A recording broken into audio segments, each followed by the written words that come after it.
बिस्मिल्लाहिर्रहमानिर्रहीम। आपने सवाल किया है कि मुख्तलिफ़ किस्म के दरूद जो हैं वो बनाए जाते हैं और उनको मुख्तलिफ़ नाम जो हैं वो दिए जाते हैं, जैसा कि कोई दरूद ताज है या इस तरह और जो हैं वो दरूद हैं। तो क्या इनकी शरई हैसियत क्या है और क्या इनको जो है वो पढ़ा जा सकता है? तो देखिए, सबसे पहले ये समझना चाहिए कि दरूद है क्या। दरूद दरअसल एक दुआ है जो हम अल्लाह रब्बुल इज़्ज़त से रसूलुल्लाह सल्लल्लाहु अलैहि वआलिहि वसल्लम के लिए करते हैं। जैसा कि हम कहते हैं, अल्लाहुम्मा सल्ली अला मुहम्मद, ए अल्लाह तू रहमत नाज़िल फरमा अपने नबी मुहम्मदुर रसूलुल्लाह सल्लल्लाहु अलैहि वआलिहि वसल्लम पर।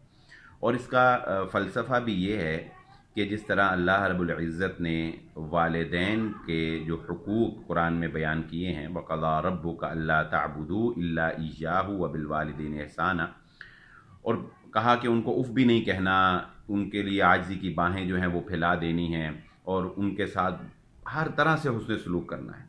लेकिन ये सब कुछ करने के बाद फिर अल्लाह रब्बुल इज़्ज़त फरमाते हैं कि वक़ुर रब्बिरहमहुमा कमा रब्बयानी सग़ीरा, कि हर तरह से खिदमत बजा लाने के बाद कहना है, अल्लाह तू मेरे वालिदैन पर रहमत नाज़िल फरमा जिस तरह बचपन में उन्होंने मेरे ऊपर रहम किया।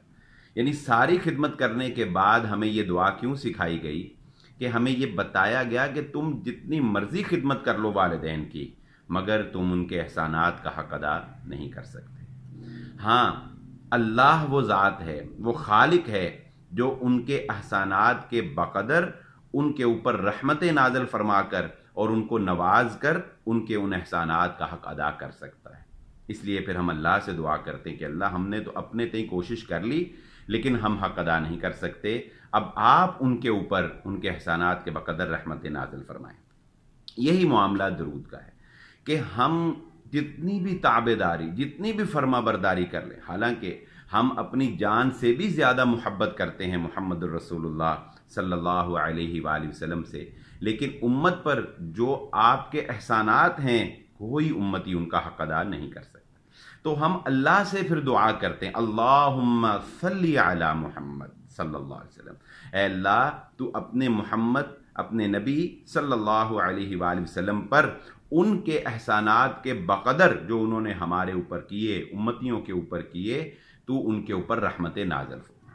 तो ये है दरअसल दरूद, जो हम एक दुआ है जो हम रसूलुल्लाह सल्लल्लाहु अलैहि वसल्लम के लिए करते हैं। उस दुआ के अल्फाज खुद मुहम्मदुर रसूलुल्लाह सल्लल्लाहु अलैहि वसल्लम ने भी हमें सिखाए हैं, जैसा कि तकरीबन कमोबेश 5 के करीब दरूद वो हैं जो मुहम्मदुर रसूलुल्लाह सल्लल्लाहु अलैहि वसल्लम ने सिखाए।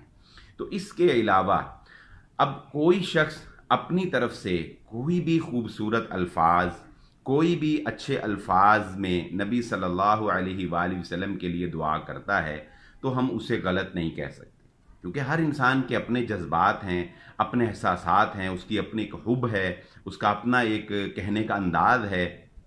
तो कोई भी इंसान नबी सल्लल्लाहु अलैहि वसल्लम के लिए दरूद पढ़ता है अपने अल्फाज में, यानी अपने अल्फाज में दुआ करता है, तो ठीक है, वे उसकी मोहब्बत है। और अगर वो अल्फाज किसी दूसरे को भी पसंद आते हैं तो दूसरे भी जो है वो उसको पढ़ना शुरू कर दें, इसलिए इसमें कोई ऐसी गलत बात नहीं है। हाँ, जो गलत है वो क्या है, वो ये है कि उन अल्फाज में गुलूव करना, यानी नबी सल्लल्लाहु अलैहि वसल्लम की शान को बढ़ाकर इतना बढ़ा देना कि गोया खालिक के साथ मिला दिया जाए।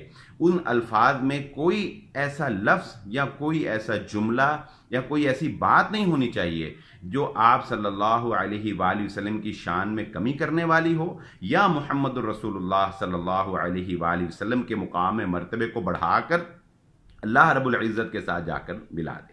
और जो बात इन जो दरूद आमतौर पे जो इनके नाम रखे जाते हैं, इसमें जो एक बात गलत नज़र आती है वो ये कि इन जो दरूद हैं इनके फ़ज़ाइल फिर बयान किए जाते हैं। यानी मिसाल के तौर पे ये कहा जाता है कि आप फ़लाँ दरूद जो है वो फ़लाँ दिन जो है वो इतनी मरतबा पढ़ लें तो 80 नमाज़ें पढ़ने का सवाब और इतने ग़ुलाम आज़ाद करने का सवाब और आपके सारे बिगड़े काम जो है वो बन जाएँ और ये और वो।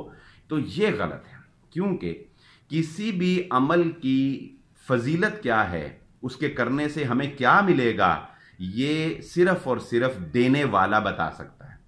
देने वाला कौन है? अल्लाह रब्बुल इज़्ज़त की ज़ात। और अल्लाह ने हमें जो भी बात बताई है वो किसके ज़रिए से बताई है? मुहम्मदुर रसूलुल्लाह सल्लल्लाहु अलैहि वसल्लम के ज़रिए से। हम तक दीन आप सल्लल्लाहु अलैहि वसल्लम ने पहुंचाया, वो कुरान हो या आप सल्लल्लाहु अलैहि वसल्लम की अहादीस हो। तो किसी भी अमल का सवाब, उसकी फजीलत, उसके करने से क्या मिलेगा, क्या हासिल होगा, ये कोई और मुंतखब नहीं कर सकता, कोई और नहीं बता सकता। ये बताने का इख्तियार सिर्फ और सिर्फ मुहम्मदुर रसूलुल्लाह सल्लल्लाहु अलैहि वसल्लम की ज़ात अक़दस को है। तो इसलिए ये जो खुद दुआइया कलिमात, खुद जो दरूद बनाए जाते हैं, उनके जो बाद में फ़ज़ाइल जो बयान किए जाते हैं वो बिल्कुल गलत, वो बिल्कुल किसी के पास ये अथॉरिटी, इख्तियार नहीं है। हाँ, दरूद की वो फजीलत, दरूद पढ़ना एक बड़ा बेहतरीन अमल है। दरूद की वो फजीलत जो मुहम्मद रसूलुल्लाह सल्लल्लाहु अलैहि वसल्लम से साबित है, वो बिल्कुल दुरुस्त है। उसको मद्देनज़र रखते हुए यकीनन हमें दरूद जो है वो पढ़ना चाहिए, और कोई भी दरूद जो हम अच्छे अल्फाज में रसूलुल्लाह सल्लल्लाहु अलैहि वसल्लम पर पढ़ सकें, यकीनन वो पढ़ने चाहिए। और इस बात में भी शक नहीं है, एक आखिरी बात, कि जो अल्फाज मुहम्मदुर रसूलुल्लाह सल्लल्लाहु अलैहि वसल्लम ने सिखा दिए, उनसे बेहतर अल्फाज कोई नहीं हो सकते। कोई चाहे कितने ही खुलूस और कितनी ही गहराई में अल्फाज की, लुगत की गहराइयों में डूब कर अल्फाज का चुनाव करे, मगर जो अल्फाज दरूद के, दुआ के मुहम्मदुर रसूलुल्लाह सल्लल्लाहु अलैहि वसल्लम ने सिखा दिए, उससे बेहतर कोई अल्फाज नहीं हो सकते। इसलिए कोशिश बहरहाल यही होनी चाहिए कि इंसान कसरत से उन्हीं अल्फाज का इंतखाब करे और उसी दरूद का इंतखाब करे जो मुहम्मदुर रसूलुल्लाह सल्लल्लाहु अलैहि वसल्लम ने हमें सिखाए।